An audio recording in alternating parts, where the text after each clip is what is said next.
So I'm answering now quickly. This is under the assignment section. If you can't find it, let me know. All right, so if my A value is 3, that's a vertical stretch. Stretch by a factor of 3.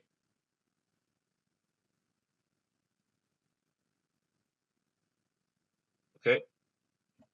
If my K value is -0.5, so negative already means it's a horizontal reflection in the y-axis. So horizontal reflection in the y-axis. Okay. Actually, I should have. Why is this so big? There you go. All right, and the half part is the horizontal stretch by a factor of 2. Please watch the video if you don't understand why it's a horizontal stretch by a factor of 2. D value is 4, so it's right shift right by 4 units. And C value is 1, so shift up by 1 unit. Okay, and that's it. So I've described my transformations. Good to go. Now I make my table of values. And we didn't actually confirm what's our parent function here. And let's make our parent, since I already did a square root x, I'm going to do my parent function to be y equals x squared, or f of x is equal to x squared. So my parent function is x squared.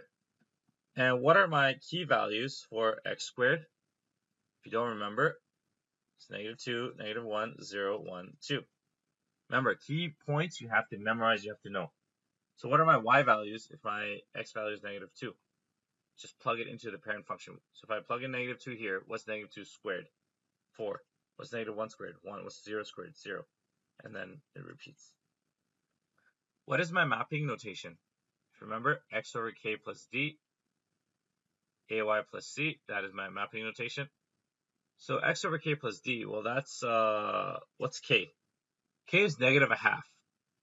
What's x divided by 1/2? If you don't know how to do division, I'll quickly show you. X divided by 1/2. Remember, you're dividing fractions. X can be written as a fraction, just make it over 1. Any whole number can be written as a fraction. It's just over 1. So if I'm dividing fractions, what happens? Go back to grade 7. Dividing fractions means you flip or take the reciprocal of the second fraction and change the sign to multiplication. And multiplication, you just multiply the 2 top values and the 2 bottom values. So x divided by 1/2 is actually just 2x.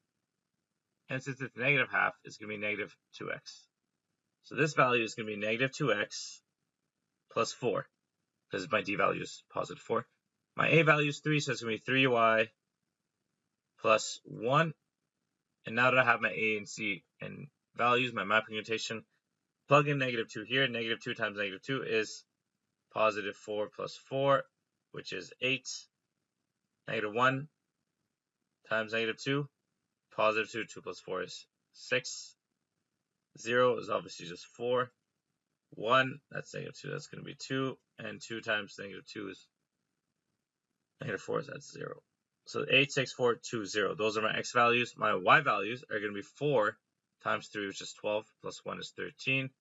1 times 3 plus 1 is 4. 0, so that's just 1. 3 is 4, and then it's 13. So now I have my table of values. I can graph this. Let's steal a graph here. Come here, you. We're going to steal you. Bring it here. Shrink it. And shrink it a little bit more. All right, perfect. And now we just graph. So we want to graph the parent function. You don't have, depending on the question, sometimes the question asks to graph the parent function. Graphing the parent function is pretty straightforward. -2 and 4. -1 and 1. 0 and 0. You clearly see they're going up by 2, so be careful. Make sure you're reading the scale appropriately. And this is how,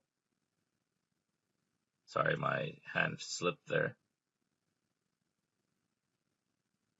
All right, So that's my graph, my parent function.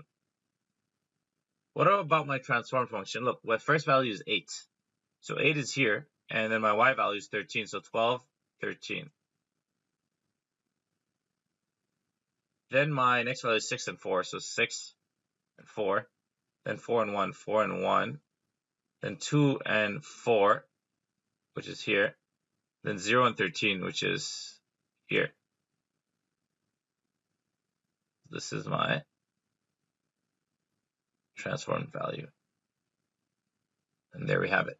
And that's how you graph a transform function when it's quadratic.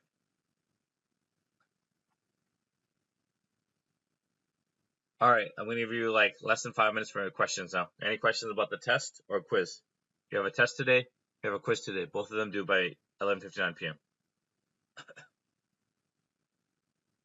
Anyone questions?